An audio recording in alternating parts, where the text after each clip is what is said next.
All right, ladies and germs, we're back. We are now on solid Earth. We are no longer driving in a beautiful electric vehicle. We have different microphones now. Different microphones, so it'll sound a little different. But this is now officially the spoiler-filled section of the show. The first half is spoiler-free, so just want to preface that before we go on. There are a lot of spoilers that we're going to talk about. There are a lot of cameos. There are a lot of things that happen with costumes, with everything. So if you do not want to listen to this part before you watch the movie, just go back, listen to that first part, and come back and listen to this, all right? Yeah, because this is where the good stuff is. Yeah. This is where Daddy hid all the candy. We're going to start at the beginning. Yeah. It's a very good place to start. Once again, I did hear I listened to the Jeremy Johns spoiler-free review, and he had said everyone that was concerned about the content and if they were able to push the envelope, the opening credit scene would show that that's not the case, and he was 100% right, because Deadpool shows up on Logan at Logan's grave, yes, digs up his skeleton, and then breaks his skeleton apart and kills the TVA with the bones of Wolverine. Yes. And it's like, okay, that's to the Backstreet Boys. So this is how we're starting. Bye. Yes. Oh, and then he was Steve, doing please, the dance. In Sync. It's an extremely different band. Very different band. But just in him doing the choreographed dancing in between killing guys was so fucking good. It was one of the very first, it happened so quick, and I was like, I'm going to let this go because I don't want to stop you while you're getting ready. Yeah. But Logan's skeleton is indestructible for a reason. Yeah. And so him breaking off ribs, I'm like, I don't know about that, Ryan. that was more just... it was for the joke. It was for the fun, which is why I'm going to give it to him. It was just, I have to say it. I have to say it. So now the only thing that I think would make that legit is technically the bones are not held together by other bones, are held together by cartilage. So if the adamantium's only covered as bones, and it's not covering like the cartilage and the ligaments and all that, then it just pops out. It could just pop out. Yeah.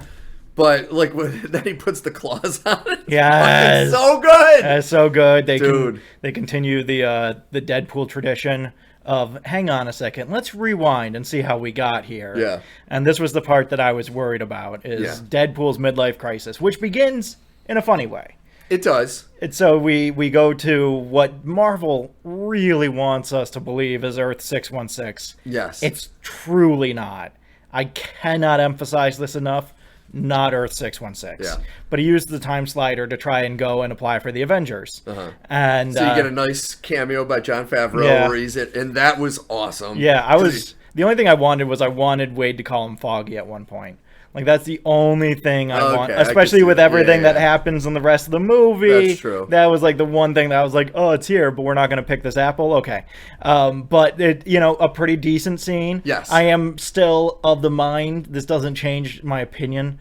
Since when is Foggy the ambassador for the Avengers? When did that fucking happen? Well, and that's what I love is he was making fun of that fact. Yeah. Like, aren't you the chauffeur? Like, what are you doing? What are you doing here? Because it really was. Lately, especially after Spider-Man Far From Home, he all of a sudden became like this. This is it. He's happy as the guy that welcomes you in and shakes your hand, and you don't meet Iron Man or Captain America for another 2 days. And it's like, to me, this is one of the few times in the movie where I know they gave us so much wonderfulness. Yeah.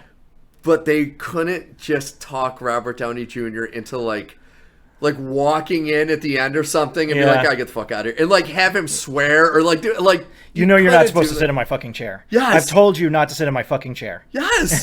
Something like that. I thought that was the only real like big punch you in the face missed opportunity I felt in this. I did. This is very niche, and I'm very curious. I'm sure the fanboys are going to be talking about it for years to come. But if you look in the background, they reference the fan theory that the Spider-Man fan, or rather the Iron Man fan, at the end of Iron Man 2, that's a child, is Peter Parker. And they reference this by having the picture of Tony and Peter and the helmet in front of Peter, so you can't see Peter.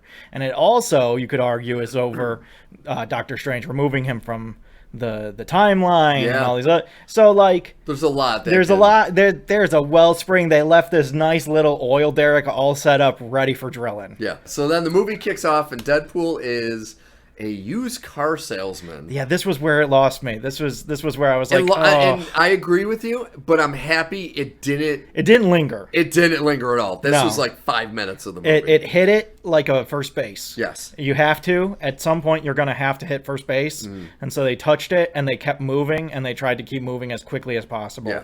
I think they only dwell in this particular element of the timeline for maybe 10 minutes. Yeah, maybe. And I think the reason to me, I think the only reason they did it is they were trying to figure out a way to get Peter, because Peter ends up becoming a bigger part of the story at the end, even though he's only in the movie for like 5 minutes total. But in this beginning part, this is how they interject, because Peter supposedly was always a used car salesman, even in Deadpool 2 when he joined the X-Force, and Wade goes to work with him selling cars, and that scene where he's trying to sell a minivan is really fucking funny. And he really wants Wade to go back to being Deadpool, to the point where he even hangs his suit in the locker at the car dealer. But Wade's like, no, I'm done. He thinks this is what's best for him, and he's estranged from Vanessa, we find out, and he thinks this is what's going to help fix that, because it'll be stability. And these are lines that we've dug previously, so having it be Deadpool digging them, I'm like, ugh. But like, that's one of the things I like about your storyline is you and Vanessa, and how they turn her into Lady Death and all these other things. I don't want you to fuck with that. Yeah, but the good thing is, and we talked about this in kind of in the spoiler free. The good thing about this is they don't dwell on it. Where a traditional MCU movie would have leaned hard into it. They would have kept on coming back to it. Yeah. I mean, if you blink during these scenes, or if you use the bathroom, you wouldn't even know that this is the part of the film. This is all just to set up that Deadpool is at the lowest point in his life once again. I will say they have a surprise party, which I liked, because it confirms that he did go through at the end of Deadpool 2, and all that stuff really does happen. Yep, he saves everybody. I did find it interesting that in this world of cameos, they couldn't convince Russell to come back. Yeah, that was interesting. It doesn't. That I thought for sure he would be. I kind of figured he would be there because he's like part of their family. Well, and he's like the entire reason for Deadpool 2. Yeah. So within the body of the plot, he drives that story in a lot of ways. And it was, I mean, there is a very well-known reason for this, but it was a little also kind of jarring, no TJ Miller, just because there has been that falling out, and there were all the issues with him.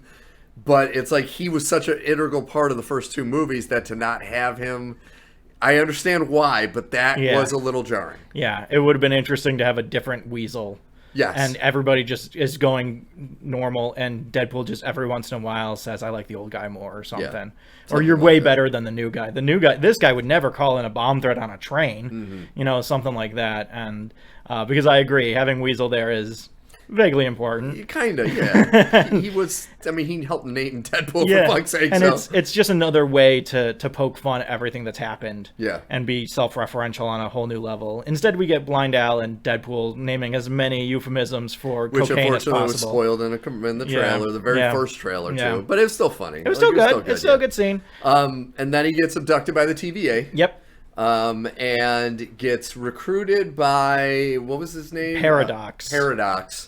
To help become like a time warrior. Yeah. Help fix timelines. They say that he is brought on by the upper management people. Yes. The upper management people have circled him in this dying timeline and as somebody worth bringing on.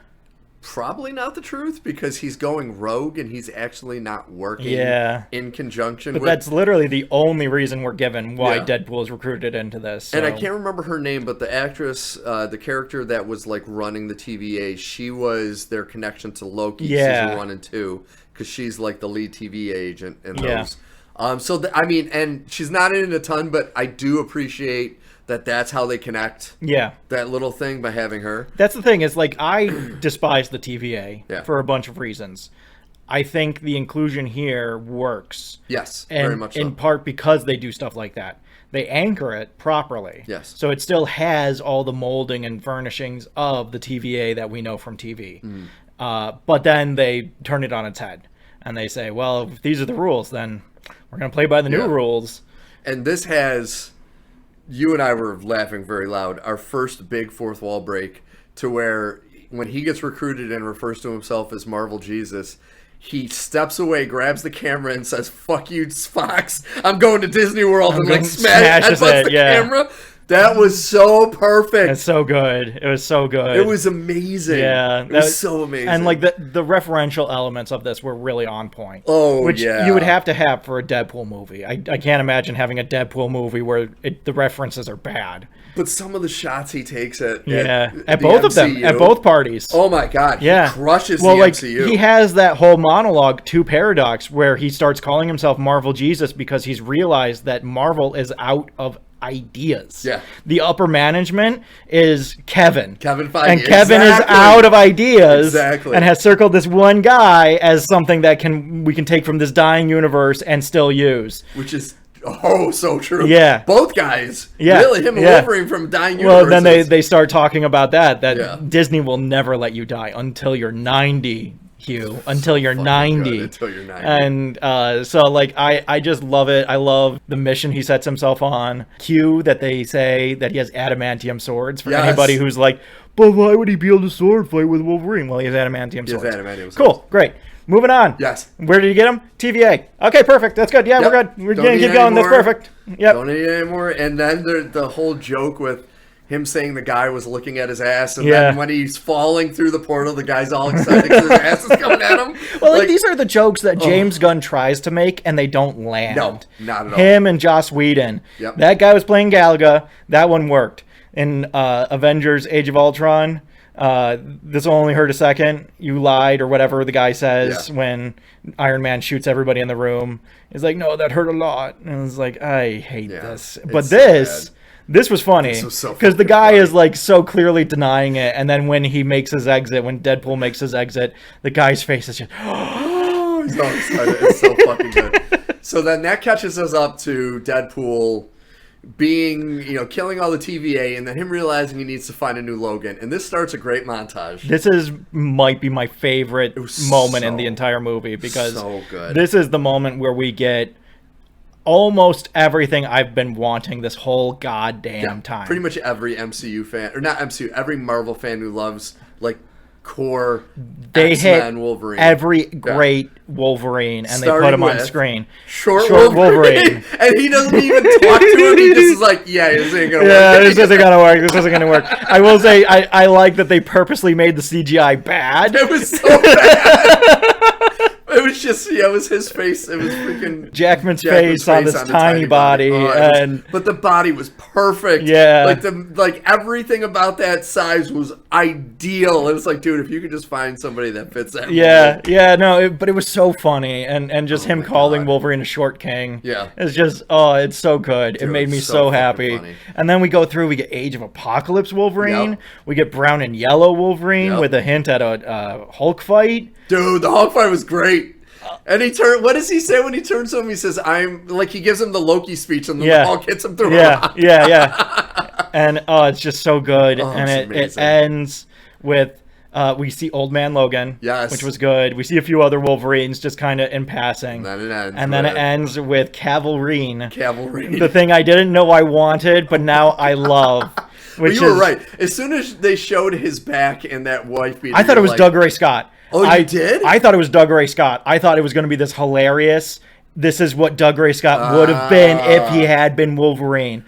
And everybody who knows would be like, ha. Yeah. But that's not big enough. No. Not enough people know what Doug Ray Scott looks like. Yeah. And so they get Henry Cavill, and he is so jacked. So good. He really so is. good. And he nails the tone. Oh, God. It's so good. He has the cigar. Oh, my God. It's perfect. He punches Wade through a wall. Oh, it's everything I could ever want. And then it ends up getting us to this universe's Logan that's in this movie, that he ends up going to a bar and it's pretty much wasted. Yeah. I gave up on everything Logan. And why does he pick this Wolverine? Not just because he can take him with him, because Wolverine has drunk himself into this stupor that he can't get out of. Claws. But the fact that he's wearing a costume under his clothes. Yes. That's the reason he brings this Wolverine. He looks at the camera and says, it's taken 20 fucking years. Yeah, 20 fucking years, and we finally got you in costume. God damn it. It took so long. Yeah. And but this is what I'm talking about, is that it's not just that they make the reference and they show us the thing that we want. So it's not like, here's a reference, but you don't get to see it. And it's not, here's a reference and you get to see it, but it means nothing. Yeah. It's, here's a reference, you get to see it. It is intrinsic to the plot. Yes. And the characters also are just as fed up about how long it took to get here as everybody else is. And to go with that, he makes that statement about the costume, and it's literally 20 seconds later they're walking through a portal to the TVA, and Wolverine's clothes are off, and he just has the costume on. So we literally see it right away. Yeah. And you're like, oh. It's not revealed. It doesn't take 6 episodes before it puts on the costume. And there's even another reveal that doesn't happen until the later. Very end. Which is even better. Dude, I thought you were going to fall out of your seat when that happened. It's literally what I've been begging for so long. Worked and so fucking good. Point us. Nerds had this one. I'm telling you straight up, from the beginning we had this one. Oh my god. So then they get tased into the void. Because they don't want to go along with. Well, they realize that the TVA is working outside of the TVA's jurisdiction. Paradox is not doing, because he's. What does he say? He said Paradox is like he's decided that it's the humane thing to do. To quickly destroy a universe instead of letting it slowly die. Because, and I love the referential element of this. This is, if this was what Loki was, I'd be thrilled. But it never got here. It never dug into this fertile soil. They say that the universe is dying because Wolverine dies. Yes. That's exactly why those movies never kept going. Is because they didn't have a figure like Wolverine who had carried it for 20 years over 3 different franchises. And 4, if you count Deadpool itself. But like I love that they have that as like the center point of the plot. Is like, your universe is dying, and it's not because of you, it's because Logan's gone and nobody cares if Logan's not here. And so it's I do love that, how each universe has like one key figure that needs to be part of it or it won't exist. Like, that was kind of cool. That, again, this is the nerd shit that we're talking about. That is really fucking It's like, cool. This is when we're talking about removing somebody from the timeline. This is why we get angry when things aren't done well. It's because it changes the whole structure. We're going to get to the DC animated universe next week.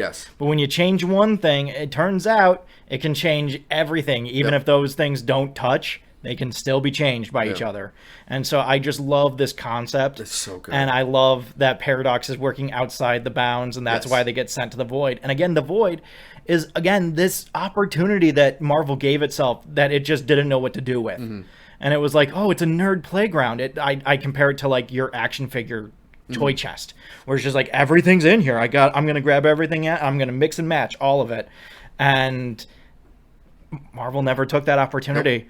But Ryan Reynolds saw the opportunity. He was like, we are playing in the toy chest, kids. Fucking good. So they land in the Void, and it kicks off with what everyone's been waiting for, and that's the first big Wolverine Deadpool fight, which was fucking awesome. It was really good. It's really good. It has some key shots. I love that he still does the stance. Wolverine still goes all the way down. You still get the short king element of him being so low to the ground. And then when, like, we haven't seen in other movies really, when he attacks Deadpool, he's running like an animal. All fours, And it's like, that was fucking awesome. Yeah, it's really good. That's what I want to see. It's really good. And the jump strikes. We got so many jump strikes, and it never got old. It never ever got old. Bloody. I was just, every time he did it, I was like, thank you. It still makes me happy. Amazing. The only thing we don't have is a fastball special. God, I would kill you for a fastball special. I know. And they set it up because in the final scene when everyone's together, you have Wolverine and Colossus in the same scene. They don't talk, but they're in the same scene. So you're like, dude, they're in the same universe now. The proper Colossus and Wolverine. I want a fastball special, and I want it now. Yes. So it's fine. It's fine. We can't all have candy with our dinner. And here's where we get our first big cameo. Yeah. Because they're fighting. We get our first big, like, 6 cameos. And it's a awesome bait and switch that had you and I both at first thinking one thing. Yeah. And then all of a sudden you start slapping me. Oh my God. Because it's definitely Chris Evans, but he's covered up, but they make it look like it's Captain America. And they don't show his face. They don't show his face. He has like a hood up. He has a hood up. Yes. He has the whole thing. And so you're like, oh, it's Cap. And you see like a shield and a few other accoutrements around. And you're like, oh, it's Captain America. Oh, cool. It's a Captain America. Oh, my God. And even Deadpool's like, it's Captain America. This is amazing. Yeah. We're all going to be fine. Captain America's here. But then Deadpool realized it when you realized it. And you're like, wait a second. That's not Captain America. It's the human fucking It's Johnny Storm. Oh, my God. Oh my God. We've made it! This is everything we wanted! This is everything we ever could have hoped for! And I bet Chris Evans loved. Oh my God. Because this was fully unleashed Johnny Storm. And he didn't have to be jacked. No. He didn't have to be ripped. He didn't have to take his shirt off. He didn't have to have huge biceps. He got to swear. Yeah. He got to fucking be funny This is the Johnny Storm we've been waiting for. Which gave us quite possibly... Like, this is up there as the absolute best end credit scene ever. Yeah. And it's because of fucking Chris Evans. Yeah, 100%. Like, I want to watch that like 70 more times. Yeah, I know. It's so fucking funny. I know, it's so good. But it's such a great reveal. Yes. And it's just such an amazing moment because I'm just sitting there like, yeah, it's Captain America. Why? This doesn't feel like it's Captain America. No. Like, this feels anticlimactic to have this be Captain America. You could do something different. You could do something bigger. And then I look and I see, like, the inside of his suit is blue. And everybody else is like, oh, Captain America, blue. And I'm like, nah, something's not right. Something's off about this. I don't know what it is. I've tripped over this multiverse all over the place. Something's not right about this. And then that great scene where Deadpool's like, oh, he's going to say it. And then as Deadpool's saying Avengers Assemble, he yells, Flame on! And they're like, holy fuck, it is! The only thing, and I can't fault them because it's 100% true, the only thing that made me angry about it was that you have Johnny Storm, and he's here, and he's fully fledged and everything that we could want, and Pyro immediately puts him out of commission. Yes. And I'm like, God damn it. Like, yes, of course, because he's Pyro, and... He absorbed the flame. It doesn't... Because, of course, because... Yeah. But... we were so close! But we do get a Sabretooth Wolverine face-off, kind of a samurai-style face-off. Very quick. We have a lot of Mad Max jokes. Dude, he's giving the Furiosa speech. Oh my God. That was the funniest guy, dude. I was dying. So fucking good. So good. So fucking good. And so they are captured by these marauders. And you see, let's see, I think on the convoy is mainly Pyro. You have Toad. And then Sabretooth. And that's really it. That was really it. You see some of the Morlocks from... This was the other thing that I loved, is that they had as kind of extras to fill in, they had the Morlocks from X3. Last Stand. Yes. The ones that aren't really Morlocks, they're just punk gangsters, so they just have tattoos and short hair. Also, the big guy in the white and red striped shirt. Yeah, I was trying to figure out who that is. If you remember the Punisher movie with Thomas Jane, that's the Russian that attacks him. It's not the same actor because the actor was the wrestler Edge, or not Edge. I can't think of his name. He's been in a bunch of movies, but he was in Magic Mike. He was in John Wick. He was the doorman when John Wick comes up. Oh, okay. I can't think of his name. But that's who the actor was in the Punisher movie. This is a different actor, but that's the exact shirt he was wearing. Yeah. The like tight sleeveless, big. I knew he had to be somebody because he was definitely supposed to be somebody. Yeah, it had to be him. And so, but he has a big hammer. Which, and unfortunately, there were, like, you got some of these cameos, but they weren't the original actors. Yeah. Well, they poke fun at that. They couldn't get Vinnie Jones. Yes. And so they have another version of the Juggernaut. I would have been just as happy with the Ryan Reynolds Juggernaut from Deadpool 2. But what I appreciate about this is what they do to this Juggernaut, they couldn't do to the real Juggernaut. No. And I think that's what they were poking fun at. Yeah. It's like, oh, it's just this douchebag Juggernaut. This Juggernaut is absolutely stoppable. Yeah, we can fucking stop it. Yeah. And they stop him pretty fucking fast. They stop him real fast. Oh. They get brought up in front of Cassie Nova. Yeah, or Cassandra Nova. Cassandra Nova, yeah. And she's fucking, I like her. She's really good. She's really good. I like how they've adapted her. Yes. Because I always thought, I was wrong, but I always thought that she just had the exact same powers as Charles. No. She has the telekinetic abilities to go with what level of telepathic abilities But what Charles I like has. is her telepathic, she has to be touching you to be which able was to awesome. Yeah, and it was done so well. Yeah. By the end it got a little overdone. It did. But I do like it. There was a level of where does the metaphysical match the reality. Is this actually happening? Is what she's doing actually happening to these people? Or is this more of a visualization of what's happening to them? And so we didn't really get an answer on that. Yeah, we didn't get to it. And it's fine. It's not a big deal. And I appreciate that because, in honesty, the villains being both Paradox and Casanova, you don't technically, the whole focus of the movie is obviously... The movie's about Deadpool and Wolverine. And they both work as serviceable villains. Yeah. In their own way. Well, and I like that Cassandra Nova brings so much power that she can hold her own with these two. And the healing factor element of it, I was a little like, okay, this is quite a lot of telekinetic energy if you can basically heal your wounds with telekinetic energy. That's impressive. Even Jean Grey can't do that. But what is obvious is that since she's been in this void, she's as old as Charles really is, because they were twins, that she's been just focusing on learning her powers. And she hasn't had anything else to distract her. So, like, I could absolutely, like, if she was a villain... unfortunately, the only thing they do in this, which is the Marvel method, is killing the bad guy. Yeah. Which is too bad because I could see her being like a Magneto-level villain in multiple films. Yeah. Because she really, and the actress was awesome. Like, she did a great job. She did a great job. Emma Corrin, I want to say is the name of the actress. But she was very good. Yes.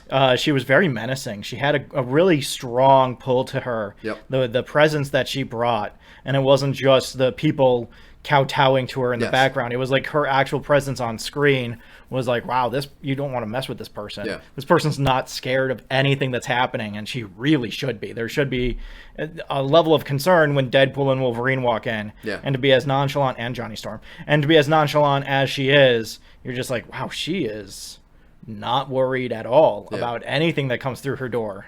And then when we do see her, we're also seeing, once again, you said Juggernaut. We got Azazel. Azazel. We got Lady Deathstroke. Yep. There wasn't a ton of like really jump out cameos per se in this first little. No. Like there were those ones that really stood out. Those were the ones that stood out. They had. I really deeply appreciate having the rest of that crowd be Morlocks from X3. I think that's really funny. Yeah. I think that's really, really funny that these rejects of rejects of rejects of rejects have found their way here, and this is where they are now in the canon. Yeah. Is we just need henchmen. Bring us the henchmen.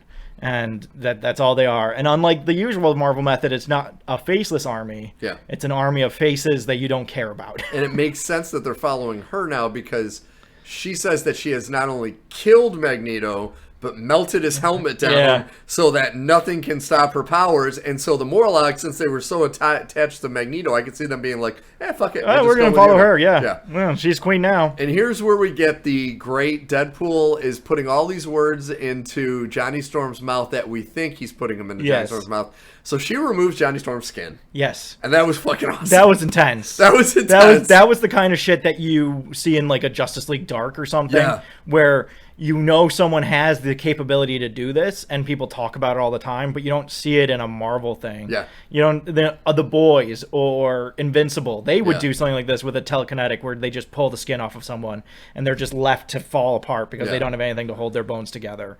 And it's like, when you see it, dude, it was so good. If it wasn't Johnny Storm. But then, of course, here's the other thing, is that Ryan Reynolds comes in, and as soon as he burns you, he has a nice little bomb, and he's like, we couldn't afford him for more than 3 scenes anyway. And you're like, okay, we're getting it, folks.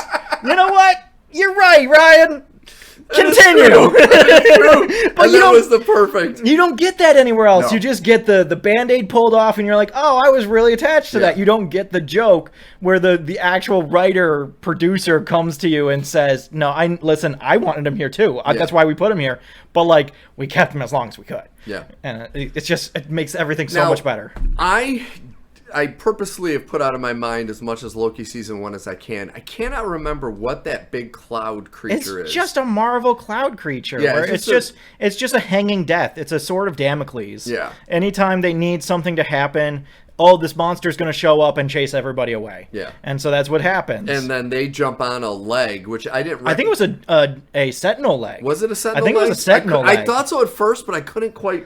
I wasn't 100% sure. I think so, because that would make sense why Wolverine knows to tear it open and rewire it. Well, that's true. Is because this is a maneuver that he's used before. That is true. So him and Deadpool jump on a Sentinel leg, and they fly off to the humorously, I mean, to this the cliff from Up. Yes, pretty much.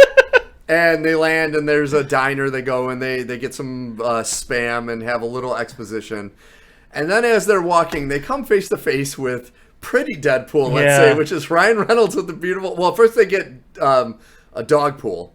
Yes, the ugliest dog ever comes running. Dogpool comes running up to Wade, and he immediately falls in love with it. So awesome. And then actual Ryan Reynolds with a top knot comes up, and he's just super Canadian. So great. And just like, oh, everything's fine, yeah? And just like, oh, it's so good. And I just love how as he's talking to them, and our Deadpool is holding the dog, it's just licking his mouth. Yeah. And he's not even paying attention. It's so fucking disgusting, but I had to laugh my ass off. Oh, it was really good. Yeah. It was really good. And then, like... He kind of talks about the others, and he says there are other Deadpools that are assholes. He says you need to watch out for the Deadpool core. Yeah. And we are all like, I know those words. I got that reference. Yes. And but then he said the others also, not just the Deadpool. There was others, and they're like, oh, okay, yeah, who are these? Something else is happening. And we had heard about a resistance from Johnny Storm that he was a part of.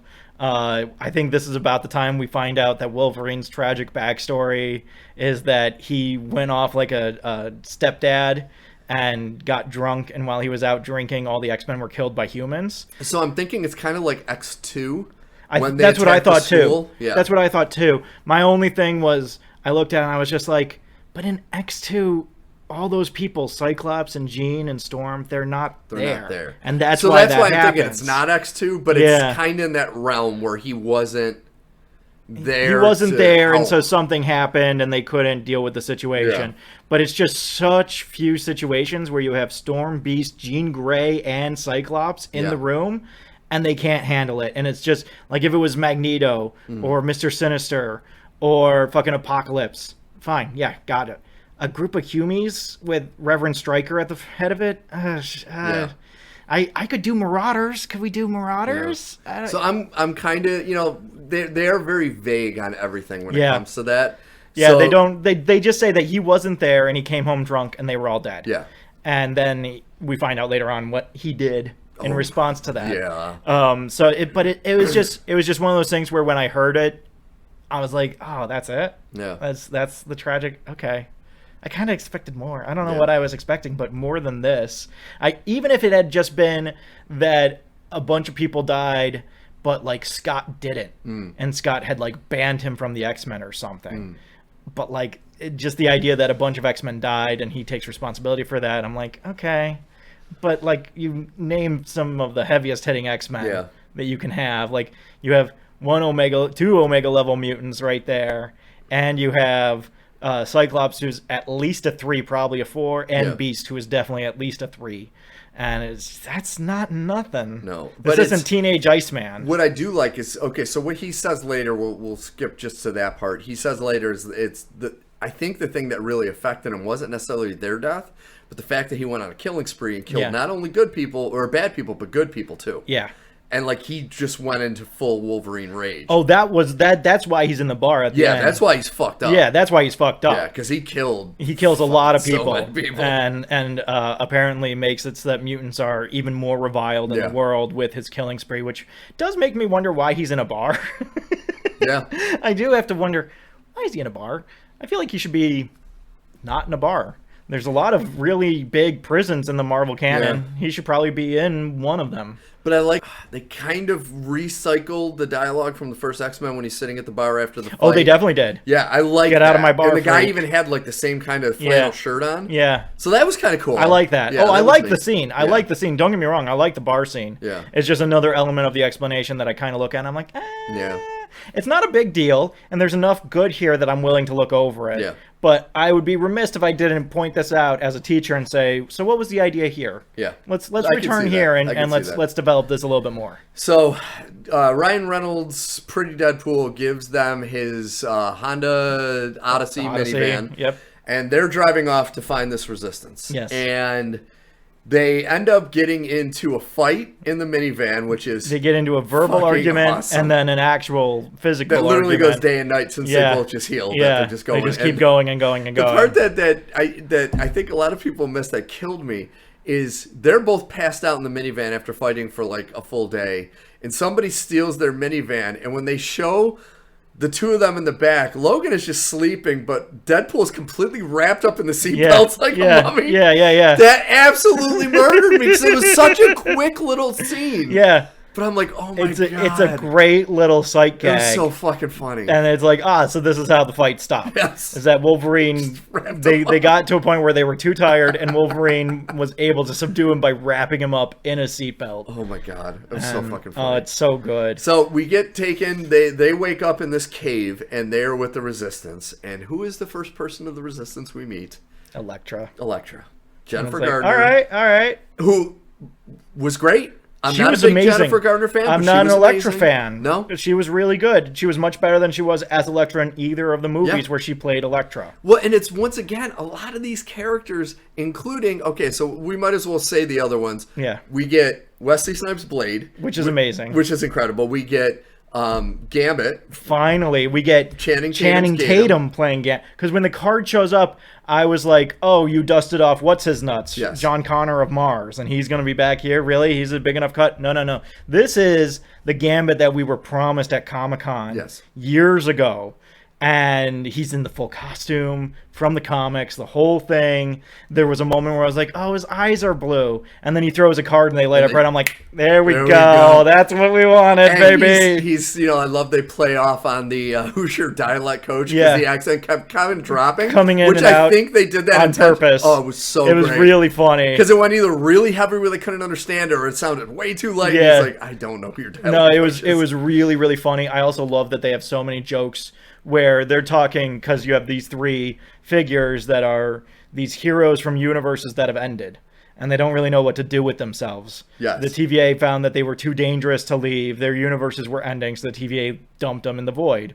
And they're like, well, I don't know, what do we do now? Yeah. So I love that you have Blade talking about, not being Blade anymore, and Elektra talking about being dumped out of her universe, and then you have Gambit being like, some of us didn't even get universes. Yeah. It's like, fucking yes, right? I don't even know my daddy. I don't even.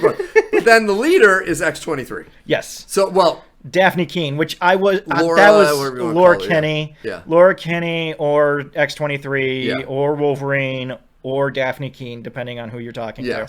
That was one of the few things that was spoiled for me that I really wish hadn't been spoiled for me, because I tried so hard to avoid spoilers. Yes. But it's as simple as having Daphne Keene at the premiere. Yes. And it's just like, oh, so she's in the movie. Yeah. I mean, the only reason she would be here, it's not like she and Hugh Jackman are really good friends in real life. The only reason she'd be here is if she's in the movie. Yeah. And it was the exact same thing that happened with Haley Atwell in Doctor Strange in the Multiverse of Madness. When I saw her at the premiere, I was like, oh, so she's in the movie. She's in the fucking movie. Oh, thank you. I would have liked to have seen that in the moment, and that's not even a trailer thing. That's just like a Hollywood thing. And, what are you going to do? Not have Daphne Keene come to the premiere? You can't punish her so that you don't reveal stuff to fans. But what I love is then they're discussing all the people that have died. Like the Punisher was in this universe. The Punisher was in this universe and he died.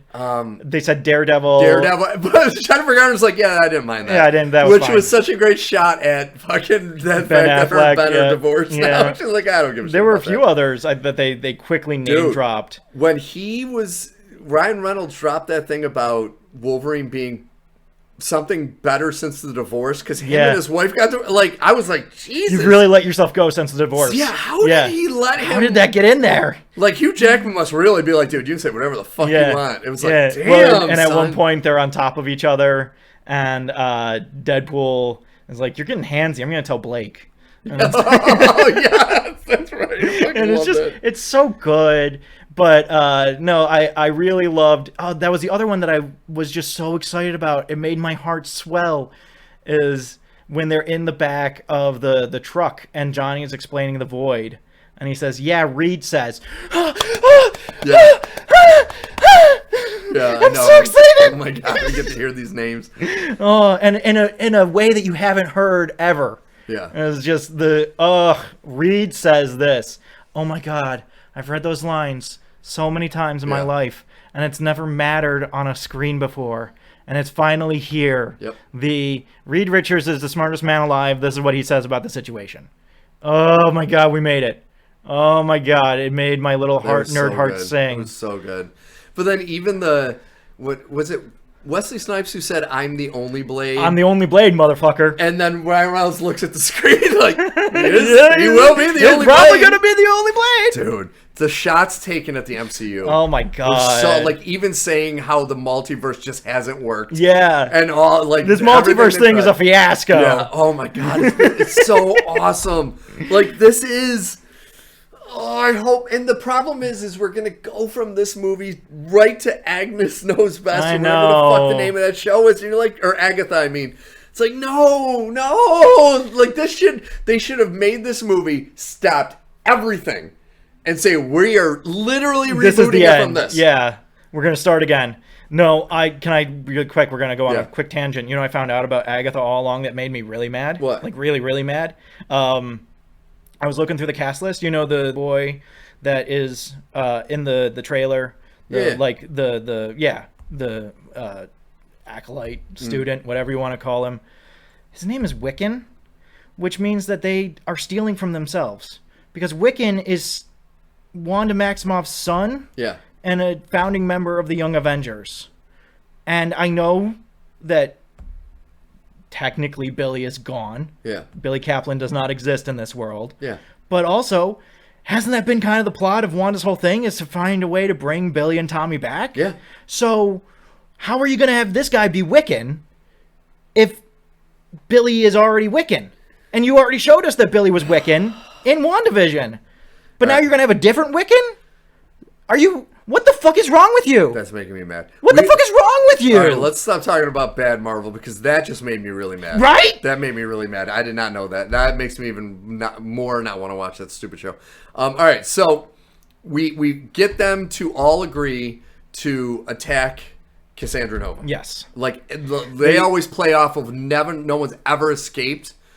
And they're like, well, these guys escaped. If they escaped, we should be able to go back in. We can go in. Yeah. Well, and I love the whole Wade going around being like, okay, all we need to do, the one thing that always stopped Chuck, right? And I love that he keeps calling him Chuck. It makes me so happy. Yeah. So happy. And so he's just like, okay, so the only thing that would work is if we had Magneto's helmet. And Electra's like, it won't work. It's melted down. It's gone. Damn it. Yeah. And then they're going over and they're like, oh, but what about Juggernaut's helmet? And again, this is one of the few moments that I kind of wish Ryan had kind of poked through the veneer and been like, it doesn't even make sense why she would let Juggernaut keep the helmet on the premises. Yeah, no, that's why true would too. she even leave it here? Yeah. But like, we're not going to get into that. It's fine. So the plan is we're going to get Juggernaut's helmet and we're going to shut off her powers that way, or at least find a way to stop her. Uh-huh. And so we have this great scene of the charge on oh my God. The giant man costume. And how they use Punisher's rocket launcher. The War Journal, like they actually said the comic. And and then they say which Punisher. There have been 5. Yeah, and it's just like fucking dude. Yes! It's so good. Yes, this is everything. And then they get out and they do the lineup, and it just turns into a fucking. Well, and this is where I got so fight. nervous because I thought the X-Force thing was so fucking funny. Yeah. The first time, and I was just sitting here like, are these guys all gonna fucking die again? Yeah. Are we just replaying the same joke from last time where you form a team and then everybody dies? No. We get Gambit in a fight. And this is what I loved about it is before they went into the fight, I think it was Elektra that said, we're going to finally get the send-off we deserve. We're going to get our ending. We're going to get our ending. And it's like, yes! Because these characters deserved it, and all of them. Oh my God. God. You got Blade being Blade. You got my only complaint with Blade, why did you grab the smallest machete on the wall? Like, you should have had a bigger sword than this. Bigger one. But it's fine. Yeah. It's fine. I just was so happy. The Gambit fighting made me so happy creating because the electric, the energy staff, and I've been literally waiting for this since 2009. Yeah, and that's just from when they said that they were going to do Gambit. Yeah, that doesn't even include when I was getting ready for X2, and I was really hoping that Gambit was going to be in that one. Nope. We never got Gambit and Rogue in this universe. Never happened. But you know what we did get? Channing Tatum as Gambit, fucking ruling the roost.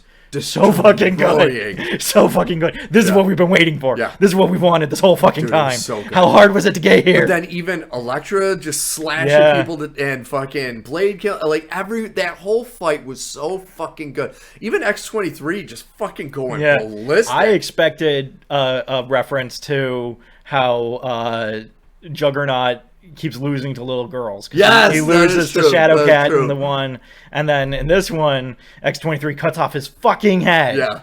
And it's just, ooh, this is why we didn't choose a different Juggernaut, is we needed a Juggernaut that could be taken down. And that's what I appreciate about that. Yeah. So it's like, okay, they made the worst Juggernaut, and it's the Juggernaut that could actually get his head cut off. So it's like, okay, I'm so grateful that you did that. Yeah, yeah. Because, the Deadpool 2 Juggernaut is, without a doubt, the proper Juggernaut. Oh, it's so good. It's so fucking good. It's so good. I was watching it right before we left, and it's just so good. I had forgotten that there's that whole choral hymn about the motherfucking Juggernaut. Yes. And it's just so fucking good. It's so good. It's so good. This is what we wanted. Yes. This is what we wanted this whole time.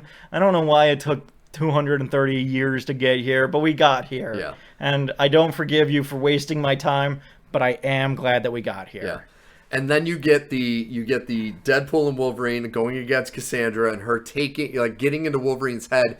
And the best way I could describe this is, if you've ever seen Star Trek First Contact, when the Borg Queen is trying to get Data, it seems like he's following her, but then he's really just doing it as a diversion. Yeah. And I love that, because but this is also, you get the great Hugh Jackman acting. Like, he's just really selling it. And you're like, oh, he's so distraught, so destroyed, so devastated. I was, again, little things I would change.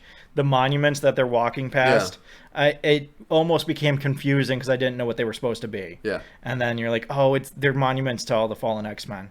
Here's, really quick, I'm just going to throw this out there. Have them be statues of the X-Men in full costume. That'll be much better, and that'll make all of us a lot happier. And you won't have to pay for the rights to anybody's faces, because they're all going to be bronze, so who fucking cares?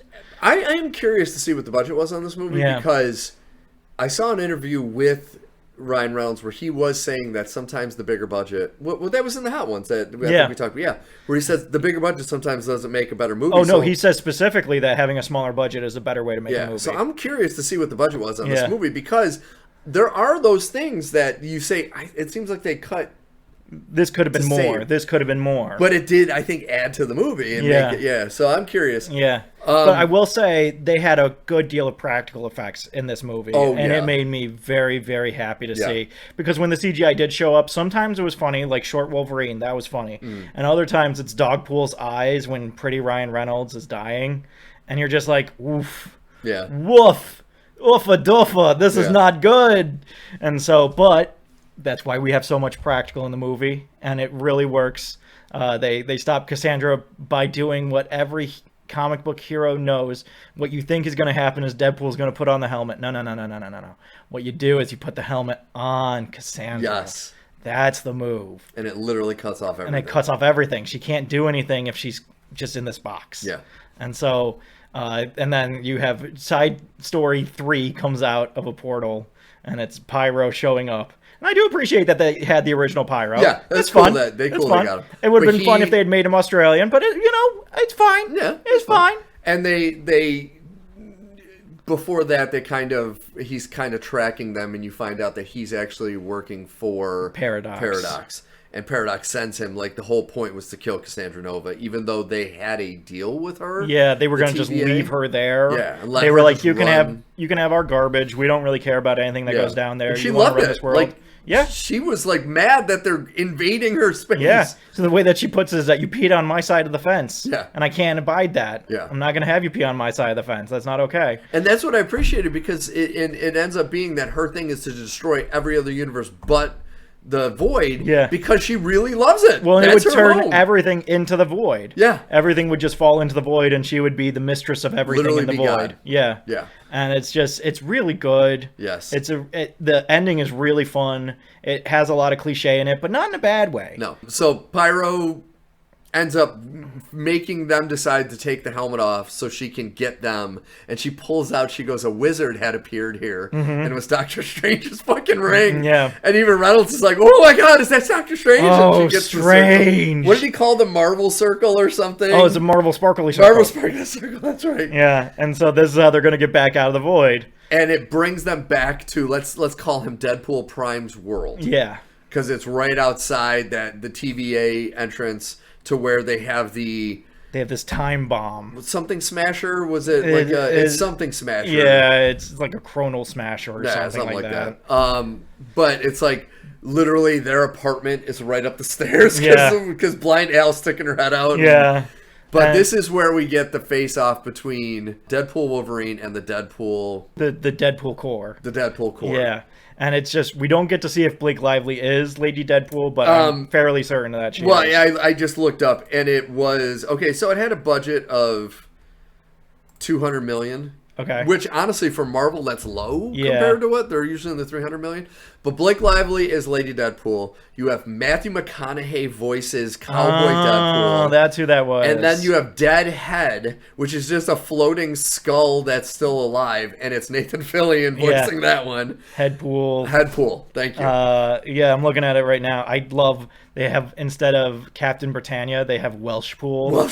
It's so good. Dude, it's so good. Oh, Rob McElhaney was one of the TVA agents. Yes. I still wanted him to be D-Man.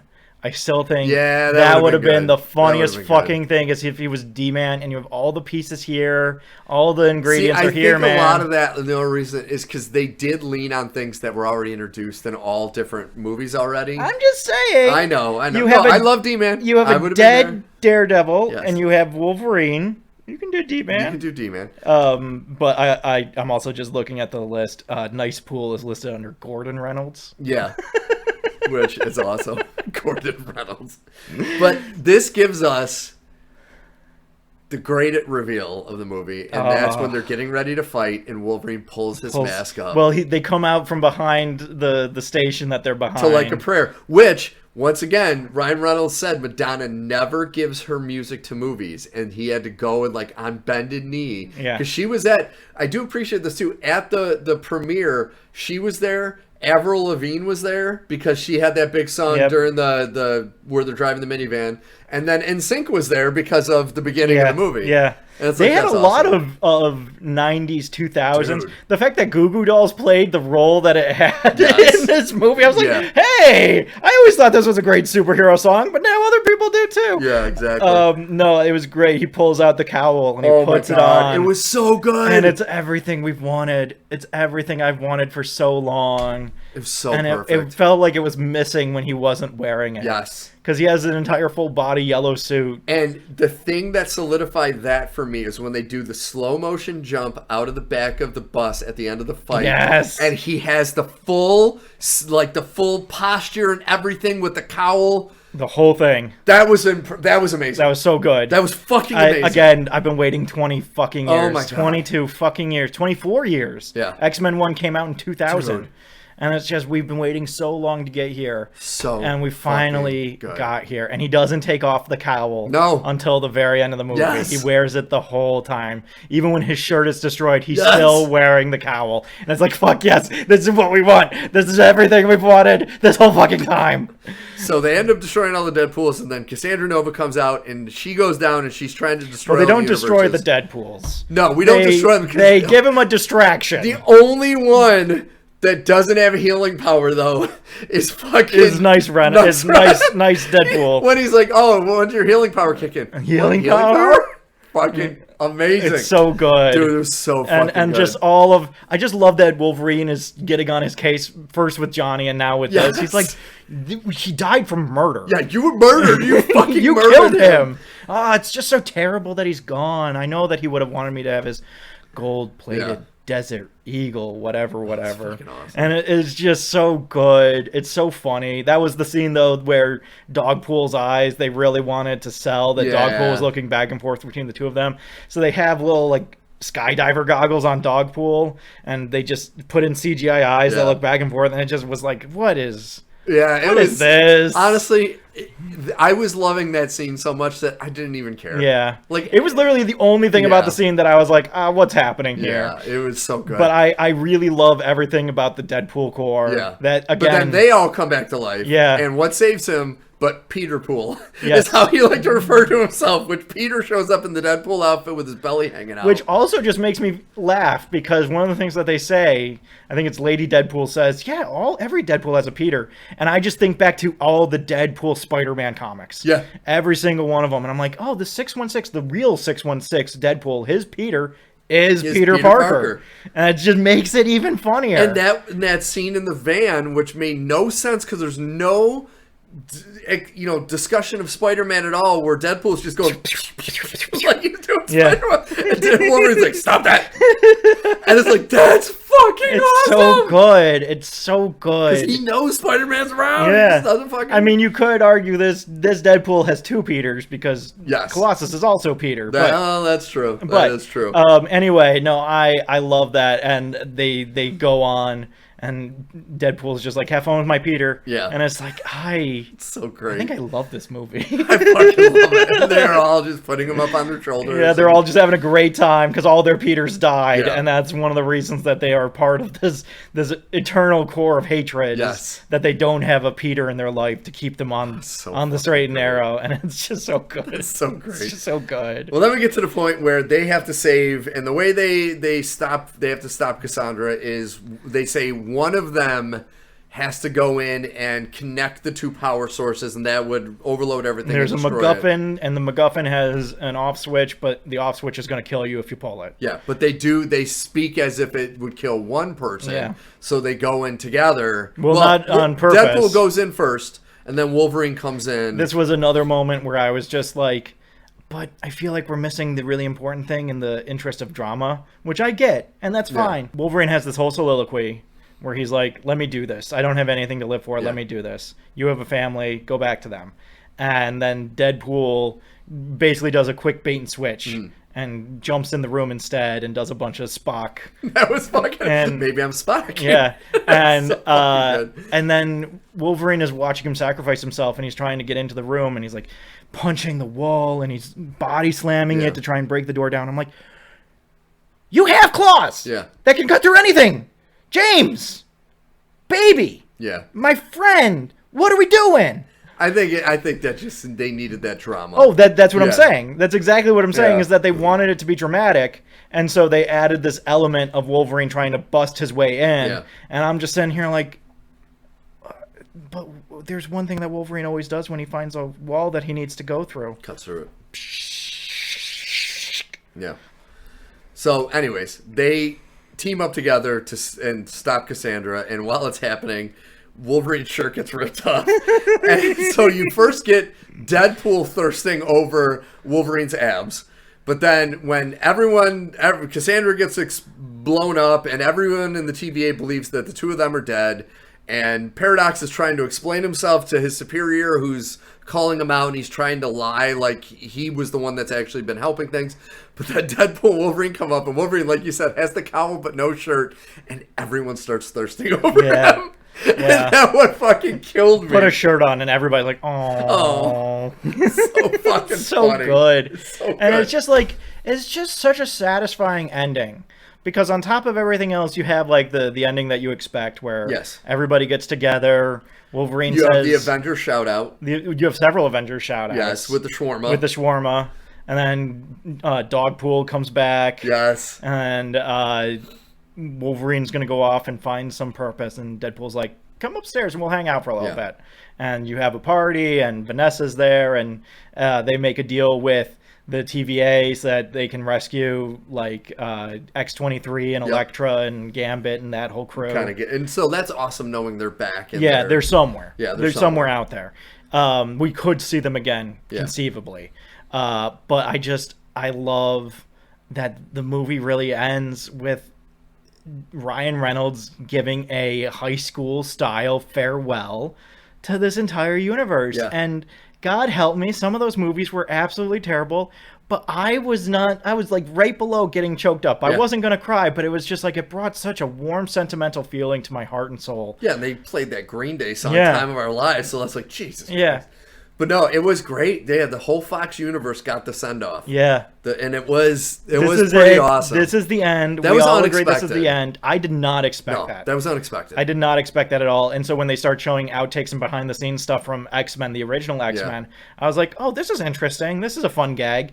And it's not a gag. No. This is very real. This is a very real, sentimental thank you and goodbye. We appreciate everything you've done. You know, with everything that the Marvel canon is now would not have been without some of these movies.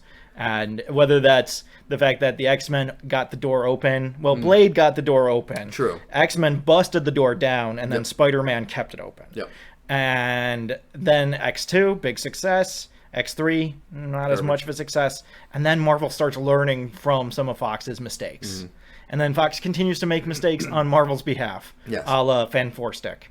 And, you know, it's just like, And they started to kind of rebound with X-Men's First Class and then Days of Future Past, but then they went. But then Age of Apocalypse. There's elements of Apocalypse I really love, but there's also elements of it that I cringe. Yeah. It has some of the most cringeworthy elements of any movie, and it has nothing to do with the writing. It has everything to do with the filmmaking. I'm just saying. You don't need to actually take the actors to Auschwitz to film the scene at Auschwitz. Yeah. It's really distasteful. I really, really think that it deeply and badly colors that scene, as badly colored as Oscar Isaac's blue skin. And again, another thing that we learned from the X-Men universe, sometimes practical effects need to take a back seat. And also the practical uniforms sometimes, because Oscar Isaac I love. He did look like Ivan Ooze from Power Rangers. And somebody at some point needed to say, maybe this costume needs to be adjusted a little bit. This isn't working. No. Because I can't watch that movie now without seeing Ivan Ooze. No. I just can't. No. And I appreciate a lot of elements of that movie that I think other people overlook. Yeah. I think the fact that you have Weapon X in the movie is really cool. Yeah. That's super cool to me. Really cool. I don't care that it's a struck-in cameo. I think it's really cool. I absolutely love the moment where Charles tells Jean to just go all out, and the Phoenix Force appears. Canonically, it doesn't make any fucking sense, but you know what? They haven't done the Phoenix Force as a cosmic force in this universe, so it's just part of who Jean is. I've seen that in other canons too. Cool, great. It's here, and now you have Phoenix versus Apocalypse. Phoenix versus Apocalypse. That's shit, cool. Dude. And then you have the costumes at the end, and it's just like, this is everything I want. And then Dark Phoenix happened for the second time. Yeah, it's garbage. Impressive that it happened twice. Yeah, you wouldn't think so.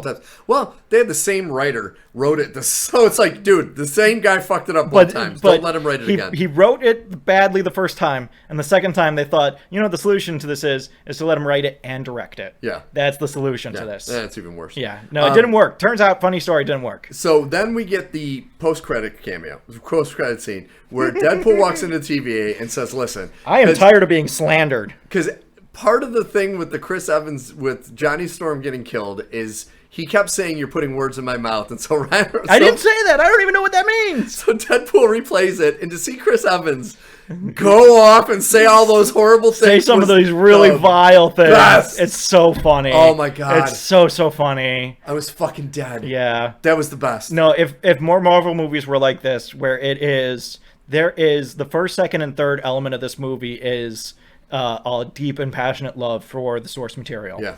Whether it's the fact that Wolverine wears the costume because everybody else gave him a hard time about not wanting to wear the costume when he was on the X-Men, and then all the X-Men died. Yeah. And so the best way he can remember and honor them is by wearing the goddamn costume every day and trying to live up to it. Yeah. That's fucking amazing. Yeah.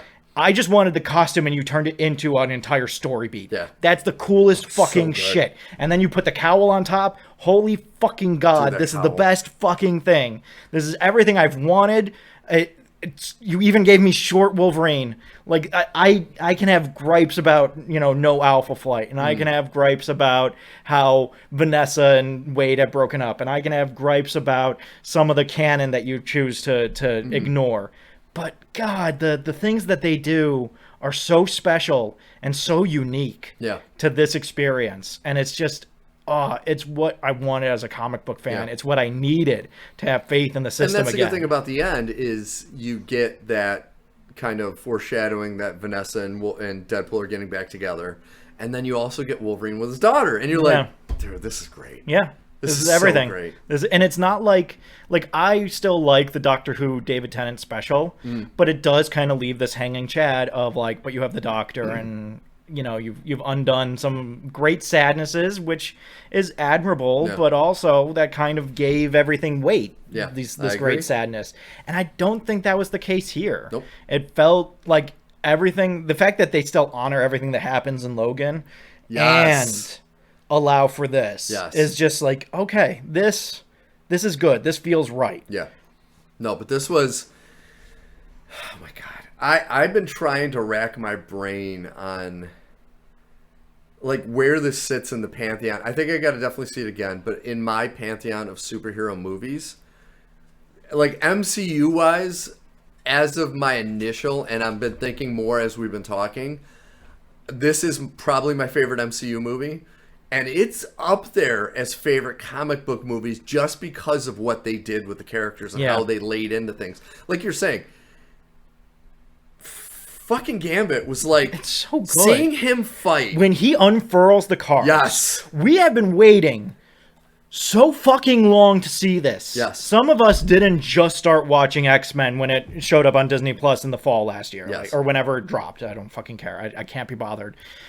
Some of us fucking love these characters for a long goddamn time. And we've been wanting to see them for a long goddamn time. And the fact that we finally got there, and in such an incredible fashion. Yeah. Like, I won't say I wasn't terrified. I was very terrified because I really thought that was going to be the joke. Was like, we're gonna show you everything you could ever want, and then we're going to kill them all.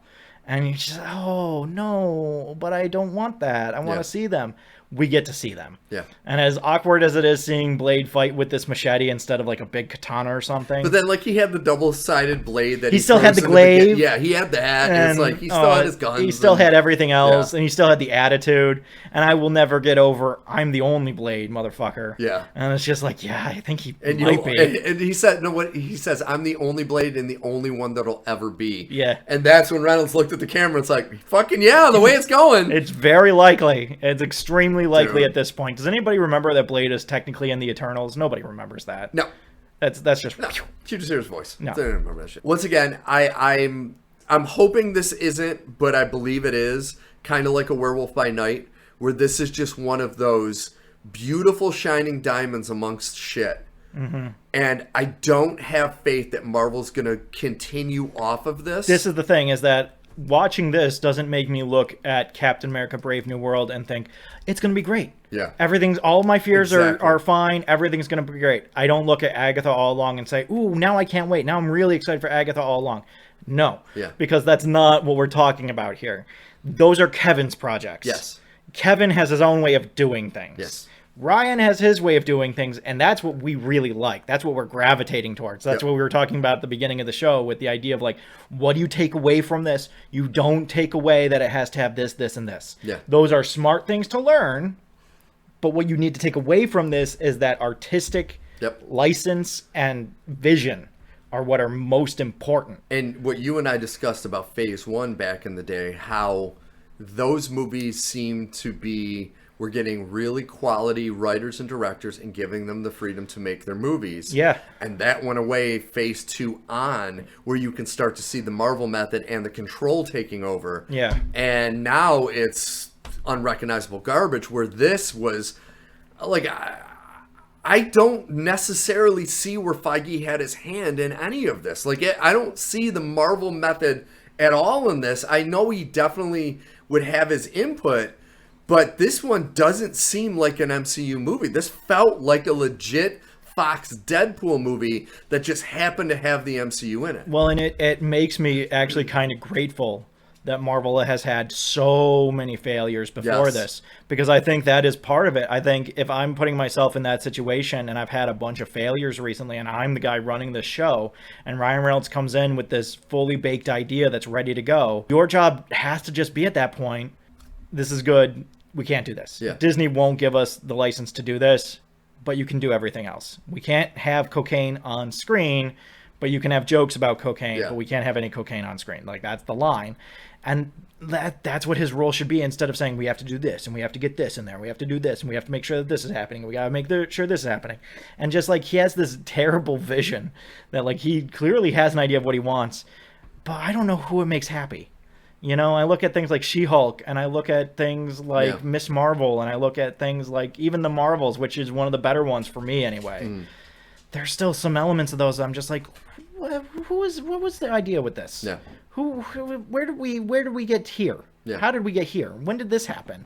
And so I think that needs to be the real lesson, is that Kevin needs to learn, hey, you can tell them, hey, we need you to do this, this, and this.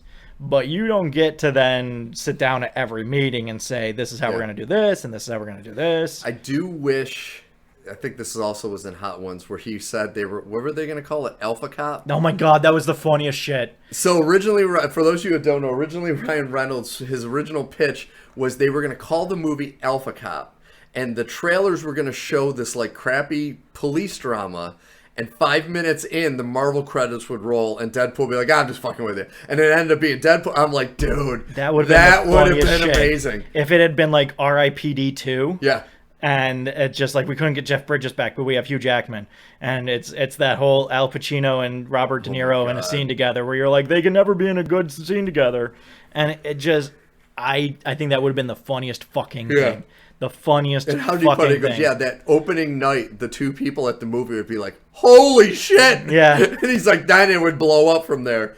That would have been fucking awesome. Oh, it would have been But great. I really can't say enough about this movie. I can't wait to see it again. Yeah, this movie is so fucking good. This is definitely one of the few recent ones that's going to go right into the Pantheon when it's available. I'll pay $15 to put this in the Pantheon. Oh, absolutely. And Marvel, if you're smart, you'll come out with an unrated version for me to enjoy even more, because that's one of the great things, is that you learn from Pixar. Yeah. And they did this, we were watching the super duper cut for Deadpool 2. Which is a lot better. It's really good. Yeah. I mean, like Deadpool 2 I already really love as a movie. I think it's a great follow-up. It is a great follow-up. But then some of the things that they're able to say and do in the super duper cut is just like, this is premium shit. It's fucking but good. they have the Pixar level of like, we don't even need the lips to move.